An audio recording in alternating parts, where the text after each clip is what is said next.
Morning, my friends. Wiggle here. Monday,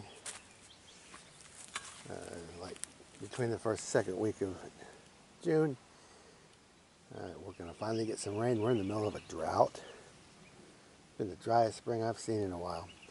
So as we are going to get some rain, and I know it's late for this, but I'm going to put summer lettuce in.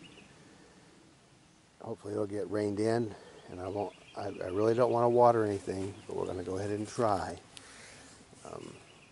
I'll often water the first time I put seed in, that's it. So I'm going to take a chance on it and put it in here. So what I got here is, I have this coverage of trees, and we're facing, if you can kind of see that morning sun, that's east. So to our right here is kind of the south and east. This only gets morning sun will be my point when we have coverage on all these trees. So that can be a good thing or a bad thing. If you're going to try to grow lettuce uncovered, it's a really good thing. I'm under the shade of the trees. It's just going to get the morning sun, and that's it. Now out there halfway, out from the trees, it gets several hours more of light. And the further back you come towards where we're at now, the less sun, obviously, because we're under these trees. So out there, I put 3 sisters. And back this way, I was going to do lettuce. Now I put down the middle row, I used 3 rows. Down the middle row, I put radishes and carrots. The radishes are more just to help, it's like a living mulch. It's going to help choke out all the weeds. We don't really eat them. I just usually pull them and feed them to the cows. So I need to get my lettuce beds ready. So I just like this thing here. You can get these just about anywhere. And I just like to, so I'm kind of cultivating and preparing my weed beds at the same time. Some radish seed guts. We had some chickens get in here and scatter stuff a little bit. Bad chickens. So there's kind of my break. So while I'm at it, I'll just chop anything that needs to come out. Then I'm just going to pull this, really not getting too carried away with it. So, kind of dragging it back and forth and prepping. So I'm cultivating some of those weeds out. If you see those little red plants, that's the worst stuff ever, spiny amaranth. And yeah, I'm taking out some radishes, but just fertilizer. And I usually do a 2-hand. I would chop that grass.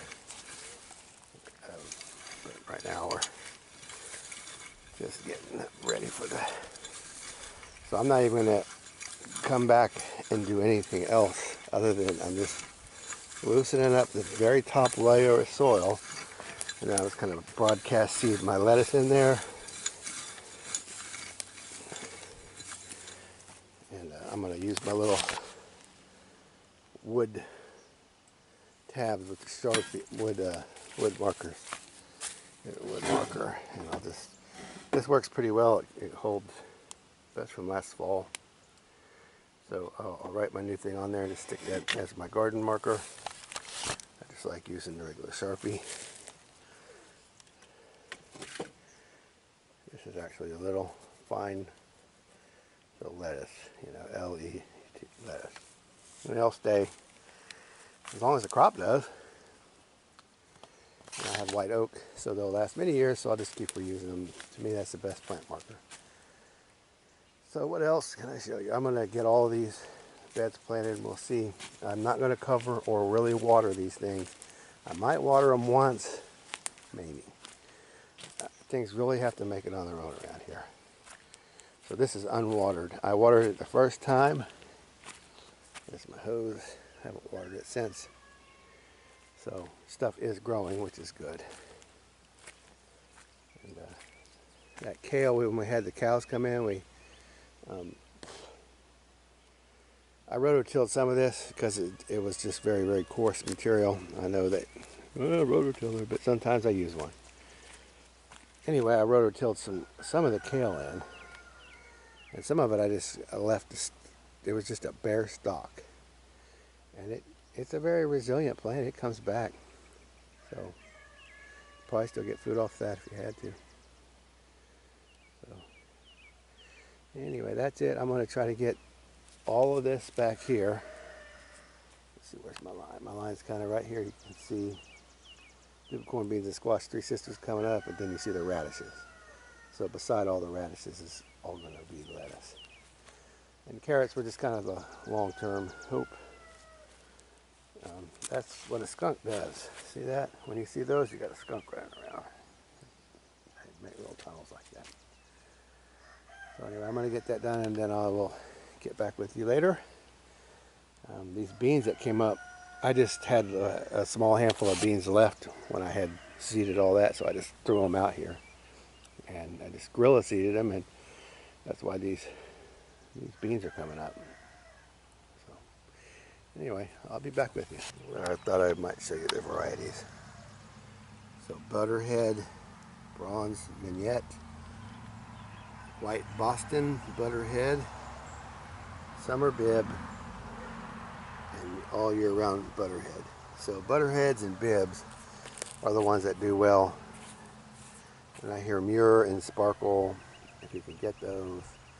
Certain varieties do well in the summer, but I don't know. I've never really done it, so I'm just going to try these. I got these because I can get them in bulk.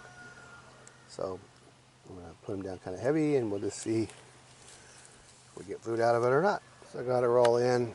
I went ahead and just did 4 rows. I'm saving 1, 2, 3 rows for later. So I don't want all that lettuce coming in at the same time. So there's the 4 rows done. Actually 3.5. 1, 2, 3, and then I did a half because when I put that first corn in, I came all the way down. So I just skipped that part. So the idea is that little depression up there will fill with rainwater and then slowly seep downhill through the garden underneath the good soil and mulch, compost. It holds up there and then sheets underneath on the way down the hill. So, and it usually, if it gets full, it'll hold water for like 3 days usually. So that water's slowly just pushing down. That's why you see all this grass right here on this more flat spot. That's the water flowing downhill and just bringing all that fertility with it.